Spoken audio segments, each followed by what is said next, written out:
हमारे heart of Mumbai news channel को subscribe करें और बेल आइकन दबाना ना भूलें। उत्तर मुंबईमध्ये काही भागामध्ये पावसाला सध्या सुरुवात झालेली आहे। बोरिवली, कांदिवली, मालाड, गोरेगाव परिसरात रिमझिम पावसाला सुरुवात झालेली आहे। कुर्ला, सायन, माटुंगा, वांद्रे परिसरात पाऊस पडलाय, त्याच्यामुळे रस्त्यावर पाणी साचल्याचं चित्र पाहायला मिळतंय। मात्र या रिमझिम पावसामुळे उकाड्यानं हैराण झालेल्या मुंबईकरांना नक्कीच दिलासा मिळालेला आहे।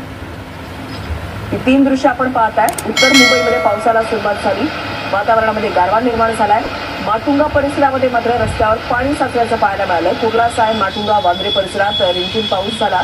मात्र जो पाऊस झालाय त्याच्यामुळे ठिकठिकाणी रस्त्यावर पाणी साचलेलं आहे आणि भांडूपमध्ये हलक्या पावसाच्या सरी बरसलेल्या आहेत। त्याच्यामुळे नागरिकांची काहीशी तारांबळ झाल्याचं पाहायला मिळालं। मात्र उकाड्यापासून नक्कीच मुंबईकरांना काहीसा दिलासा मिळाला।